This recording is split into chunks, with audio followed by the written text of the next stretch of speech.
আসসালামু আলাইকুম। মধুমালার পক্ষ থেকে আজকে একটা ব্যতিক্রম বিষয় নিয়ে আলোচনা করব। তা হচ্ছে,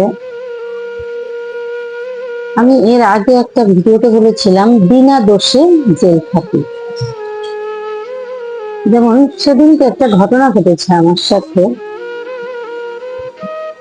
আমি বাড়িতে একজনকে বলেছিলাম যে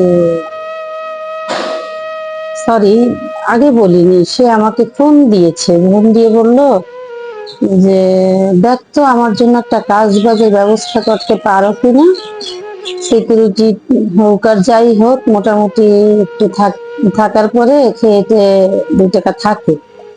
তো আমি বলার সাথে সাথে বিকেল বেলায় ওনাকে একটা কাজের ব্যবস্থা করে দিলাম। দিয়ে ভদ্রলোকের সাথে কথা বলে তার নাম্বারটা আমি তাকে দিয়ে দিচ্ছি যে আপনি একটা কাজ করেন, এই নাম্বারটা আপনি কথা বলেন নাম্বারটা। তারপর ওনার সাথে ভালো মন্দ ঠিক ভুল যেটা জানার আপনি জেনে নেন। তো সত্যি সত্যি উনি কথা বলছে, বলার পরে বৃহস্পতিবার দিন যখন কথা হয়, উনি রবিবার দিন আসবে। আমি ফোন দিলাম, আপনি কবে আসবেন? বললে বেশ, আমি রবিবার দিন যাব। ঠিক আছে, আপনি যদি আসেন গ্রাম থেকে আমার জন্য কিছু দুধ কিনে নিয়ে আসবেন, আমি টাকা পাঠিয়ে দিচ্ছি। একটু খেয়াল করে শুনবেন বিষয়টা। তো এই কথা বলার পরে উনি বলতেছে আচ্ছা ঠিক আছে। উনি আমাকে আর ওই দিন ফোন দেয়নি, পরের দিন আমি নিজেই ফোন দিই যে আপনি কি দুধ কিনছেন? বলে যে হ্যাঁ। ঠিক আছে, কত কি? উনি বললো যে 5 লিটার আনছি 300 টাকা। আমি বললাম আমার তো বিকাশে টাকা, ঠিক আছে পাঠাই দিতেছি। এরপরে আমি বিকাশে এখানে টাকা পাঠাই দিতেছি। এখন আমি ফোন দিই, আপনি কোথায়? ও, এর মধ্যে আমি আর একটা জায়গায় আমি 2টো হাঁসের জন্য বলছি, হাঁস, দেশি হাঁস। তা সেও হাঁস 2টো জবাই করে সুন্দর করে গুছাই একদম ফ্রিজে রাখছে, ফ্রিজিং করে। আমার ফ্রেন্ড আর কি, আমরা একসাথে পড়াশোনা করছি ছোট্টবেলা থেকে। তো যখন ওরে আমি আর কিছু তেজপাতা আনতে বললাম, আমার মেয়েটার পরীক্ষা, আমি নিজে একটু অসুস্থ, সব মিলে যে ঢাকায় দুধের অবস্থা এতটা ভালো না, কাটি দুধ এখানে দামও কম, 50 টাকা 45 টাকা করে দুধ। আমি যখন ওনাকে বললাম, উনি ঠিক করলো কি, পরদিন আমি ফোন দিছি, আপনি কি রওনা করছেন? না, আমি রওনা করি নাই, আমার শরীরটা ভালো না, আমি বাথরুমে যেতেছি কালকে থেকে। ও আচ্ছা ঠিক আছে। কখন? কালকে রওনা করবো। কালকে আবার ফোন দিলাম, রওনা করছেন? না, আমি রওনা করি নাই। এক পর্যায়ে শুনতে কিন্তু উনি আমাকে পরে প্রশ্ন করলো, তুই তো আমাকে বললি না যে সিকিউরিটির চাকরিতে 3,500 টাকা জমা দেওয়া লাগে পোশাকের জন্য? আমি বলি আমি তো এই বিষয়ে কোনো কথা বলি না, আমি শুধু এতটুকু বলছি কি সুবিধা অসুবিধা সব আপনি জেনে নেন। আমি যে নাম্বার দিচ্ছি, আমি তো বাড়তি কোনো কথা বলিনি, শুধু জিজ্ঞেস করছে আপনার কোঠা খালি আছে কিনা? হ্যাঁ আছে, ব্যাস। এখন ভদ্রলোকের মূল সমস্যা হচ্ছে সে ওখানে টাকা পয়সা লাগবে কিছু, 3,500 তার পোশাকে জমা দিতে হবে, এটা কিন্তু ওটা সে প্রকাশ না করে সে কতগুলো কাজ করলো। প্রথমত প্রথম দিন কথা হয়েছে যখন, তখনই বলছে হয়তো যে পোশাকের টাকাটা লাগবে, দুনিয়া সেই কথা বলেনি আমাকে। না বলার পর উনি যখন পরবর্তীতে উনি আসছে বাড়িতে, আমাদের বাড়িতে, ওনার ছেলে আবার হাঁসের জন্য ফোন দিছে আমারে। 2টা হাঁস 1400। ওখানে একটু দরদামে বলি না, আমি আর কিনলাম না, আমি বললাম যে 900।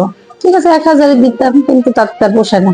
সে বিক্রি করছে 530 করে, আমাকে বলতেছে আমি 600 করে বিক্রি করছি। এই যে মিথ্যাগুলা, এগুলো আবার আমি, তার বাবা বলছে, তা বলুক।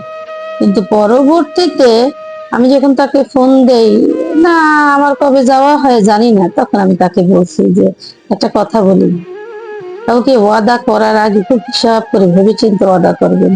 টাকাটা হয়তো বা সামান্য কিছু গেছে আমার, কিন্তু আপনার উপর থেকে আমার বিশ্বাসটা উঠে গেছে। যেমন আপনি যদি আমাকে না বলতেন ক্লিয়ার যে হ্যাঁ আমি রবিবার দিন রওনা করবো, তাহলে আমি দুধ কেনার টাকাগুলো পাঠাতাম না, হাঁসটা জবাই দেওয়ার জন্য ওই মানুষটার আমি এই লসটা করতাম না। কিন্তু এই যে আপনার ভিতরে রাখছেন, এই ভিতরে রাখা কথাগুলো অন্য মানুষটাকে সমস্যা বা জটিলতায় ফেলে। পরবর্তীতে আমি আরেকজনকেও বললাম, তা সে বললো 2-2.5 লিটার হইলে আমি নিতে পারতাম। দুধ কতটুকু, 8 কেজি, সে আর নিতে পারবে না, কারণ তার শরীর ভালো না। তার শরীর ভালো না, তার ভাই আবার বলল, ছোট ভাইটা সুস্থ হওয়ার জন্য সে বাড়িতে আসছে। ভাই, সে আমারও ভাই। কিন্তু আমার প্রশ্ন, ভদ্রলোক তার ওয়াইফকে দিয়ে খুশি না, এবং সে কোনোদিনই সুখী না। সুখী হবে কিনা আদৌ জানি না, কারণ মহিলা ভালো না। সে খাটাই মারতেছে। আমি এ পর্যন্ত বলছি যে ঘরের দুয়ার পর্যন্ত তোমাদের ভ্যান রিক্সা যায়, তাই তোমরা একটু ড্রাইভারকে দিয়ে উঠাই দিও, আবার পোস্তাগুলা এসে আমাকে ফোন দিও, আমি নিয়ে আসবো। এতটা অসুস্থ, সে আমার বেড থেকে আনতে পারলো না। আর সে সুস্থ হওয়ার জন্য যায়। এখন আমার প্রতি অভিযোগ আনা হয়েছে আমি আত্মকেন্দ্রিক। আপনাদের কাছে প্রশ্ন, আমার এই চাওয়াটুকু তো কি আমার আত্মকেন্দ্রিকতা ধরনের কোনো কর্ম প্রকাশ পেয়েছে? আমি তাই পরীক্ষা দিচ্ছি। কিছুদিন আগে অঘটনটা ঘটছে, আঙ্গুলটা কেটে গেছে, অনেক ব্লাড গেছে, শরীরটা আমারও ভালো না। আর আমি যে বিষয়টা চিন্তা করলাম যে আপনি যদি বলতেন, তাহলে ওই হাঁস দুটো আমি জবে দিতে বলতাম না, পরিষ্কার করতে বলতাম না, সে হয়তো অন্য জায়গায় বিক্রি করতো। কিন্তু আর না, সিদ্ধান্ত সঠিকভাবে না নেওয়ার আগেই আপনি যে এরকম কাজটা করছেন, এটাকে ঠিক করছেন। আপনি আমার পুরো কতগুলো টাকার লস করলেন। যাই হোক, আমার টাকা লস হয়েছে ভালো কথা, ভবিষ্যতে আপনি এবং এরকম যারা চিন্তা করেন প্রত্যেকেই বলছি ভাই, মুখের মধ্যে কথা অর্ধেক আর পেটের মধ্যে অর্ধেক রেখে কোনো কাজ করবেন না, কারণ একটা সম্পর্ক নষ্ট করার জন্য অর্ধেক সত্য বা অর্ধেক মিথ্যাই যথেষ্ট। যাই হোক, অভিযোগ নাই ভাই তোমাদের কাছে, তোমরা পারবা না, শরীর ভালো না। তবে আমার ছোট ভাই যেভাবে প্রক্সি দেয়, আমার না, এখন তোমাদের ভাই আমি একা। সত্যি আমার মা বাবা মারা গেছে, আমার এখন কেউ নেই। তোমরা ভাই বোন সবাই ভালো চাও না, কিন্তু একটা বিষয় কি, মা, একজন মা, মা আমার একার। আমার মা একজন, কিন্তু আমার মায়ের সন্তান অনেকজন। এত সন্তানের মাঝে আমার প্রতি স্নেহ, খেয়াল, এটা কতটুকু বা করতে পারবো মা? খুব কষ্ট পেয়েছি তোমাদের এই আচরণটা।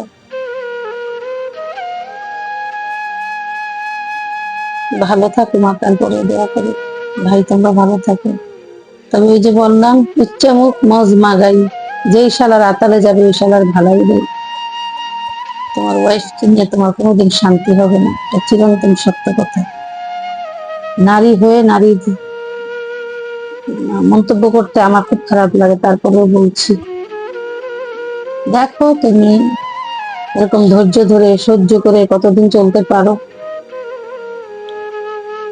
তবে আর বলবো না, কোনোদিন বলবো না যে হাতে করে আমার জন্য কিছু জিনিস নিয়ে আসে। আজকে বাবার কথা মনে না করে পারছি না। আব্বা হাতে করে যখন অসুস্থ হয়, আমার বাসা থেকে শেষবার যখন যায়, এবার আমার শেষ আর আসা হবে না, সেবারও আব্বা আমার জন্য প্রায় 4 কেজি 5 কেজি দুধ নিয়ে আসে, হাবি যাবি অনেক কিছু আসলে বাবার কোনো তুলনা নেই। তবে তোমরা যা পারো আমি তোমাদের মতো পারি না, সত্যি।